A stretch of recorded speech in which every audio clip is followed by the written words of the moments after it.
Good evening and welcome to Wholesome Roots. Today I'm going to do a video about how to do a California mastitis test on your goat milk. This can be done on cow milk as well. It is a test that's used to determine if your goat or cow has mastitis. The most common reasons why people would want to perform this test is because they're seeing symptoms of mastitis. Those symptoms can vary from a strange taste in the milk. Oftentimes it tastes salty when mastitis is starting to set in. It can be that you have a hard lump on a side of the udder, or that there's clumps in the milk. There can be tinges of blood in your milk, and heat coming off of the udder is a very strong indication that there is an infection present. So mastitis is caused by a clogged milk duct. You can have a clogged milk duct that doesn't become an infection. So if you feel a lump and you suspect that it's a clogged milk duct, it's very important that you express all of the milk from that clog.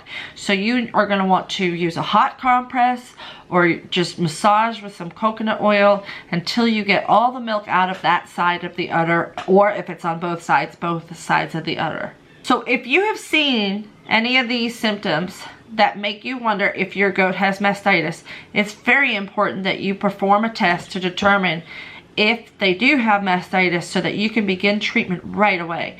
Catching mastitis early is very easy to treat naturally. Mastitis can happen in humans as well, and I myself have battled mastitis in the past, and I've been able to treat it without antibiotics every time. It can be performed using a reagent. This is a concentrate version, and it gives directions on the back of the bottle of how to dilute it properly, and that's what I have in this bottle here. And it states to use a half a teaspoon of the reagent and half a teaspoon of milk. It's a 50-50 thing. The paddle that most people use looks something similar to this. It's like 4 petri dishes. And the reason why there's 4 is because it's used on dairy cows most often as well. I have goats, so I only need 2 because I only have 2 teats. But if you did have cows, you could test each quadrant of the udder to see, because the infection isn't going to be in the entire udder unless this goat is having some serious immune issues. More likely it's going to be 1 or 2. Some goats or cows are prone to mastitis and they just keep getting it over and over. And others never have it ever. So some of these paddles are going to have circles on the bottom, like a raised surface of the plastic, and those are going to be measurement indicators. Others will have a line across, like right about here. That's also a measurement indicator. This one doesn't have any of that, so I'm going to use the measurement of a teaspoon, or half a teaspoon. I'm probably going to do a whole teaspoon, just so that I can see it more clearly. The ones that do have 2 circles or a line, that's going to be where you want to pour the milk out to that line or to the outer circle. That's going to be your measurement. And then filling up to the inner circle with your reagent is going to be your next measurement. Testing each quadrant is a good idea.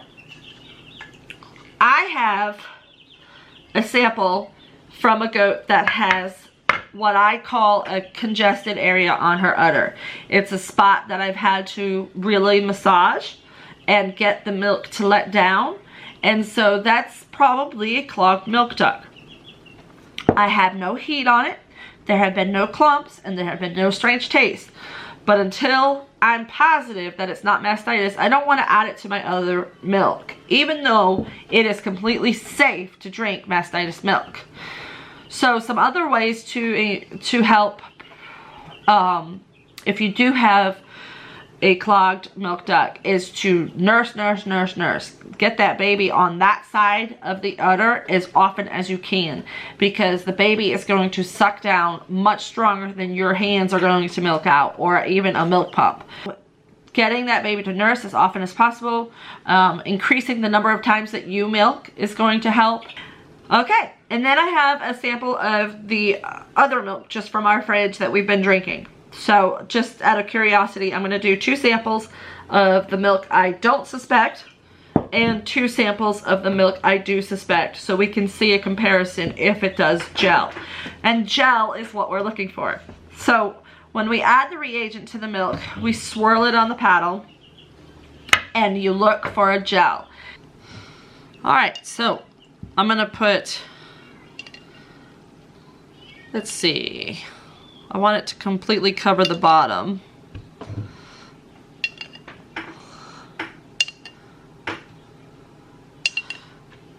So that's about 2 teaspoons to get the bottom covered like that. Yeah. You can do just a ½ teaspoon, but I want it to be very visible for the camera.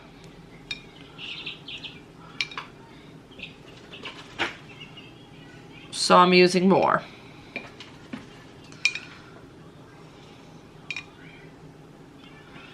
Then make sure that your mastitis reagent is mixed well, and add the same amount to your dish. Now what this is going to be testing for, the actual thing that it's looking for, is somatic cell count. It will gel up if the somatic cell count is over 400,000. If the somatic cell count is over 400,000, that means there is an infection present. So you add your reagent and then you swirl your paddle. You swirl that milk for 10 to 30 seconds. I can already tell, you see the difference in the milk that is from our regular milk in the fridge versus the milk that I am suspecting has mastitis. If you look at it, you can see that the purple and white is not mixing as well together in these quadrants as it is in these 2. So let me turn the paddle so you can see a little better. You see how there's like a lump in the center of the 2 back ones? That is slightly gelling. It is not severe at all. It's actually quite minor, but it is definitely a different texture. So I'm going to give that a score of about a 1. 1 to 3, possibly even 4.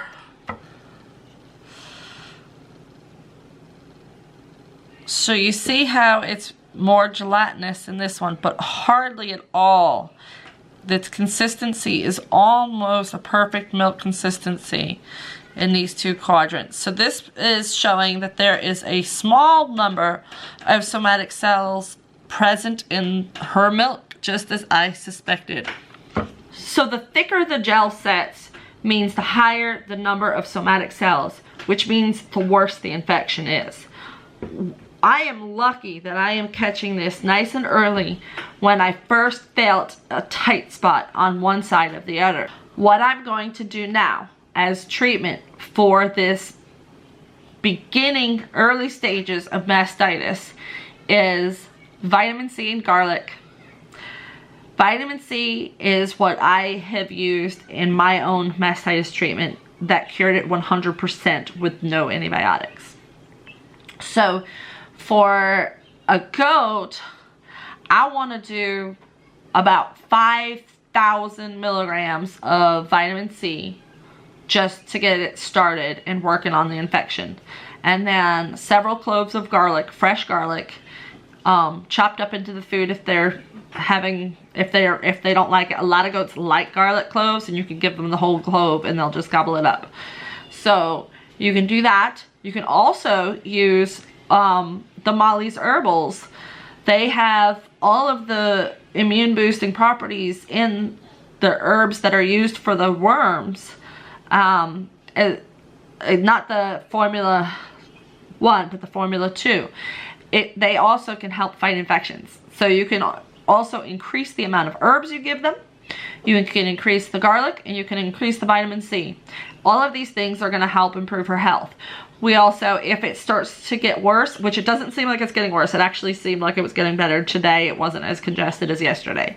So I think we're doing a good job of catching it early and making sure that you milk out that section very well. And use some coconut oil and massage that udder and help it release. And the fact that her baby is nursing well is helping too. And if it were to get worse, we would want to start doing a hot compress several times a day to help let down that milk. If mastitis gets too severe and it can't be treated naturally, then you're going to want to consider the possibility of antibiotics, because untreated mastitis can turn into a very serious problem for a goat. So it is not good. They can run a fever. If you do feel heat in the udder and you have a serious gel in your mastitis test, then you might need to treat with antibiotics, and definitely start taking their internal temperature to make sure that they haven't turned into a full body infection. Make sure you check out our playlist. We have a playlist now that is all about natural goat care.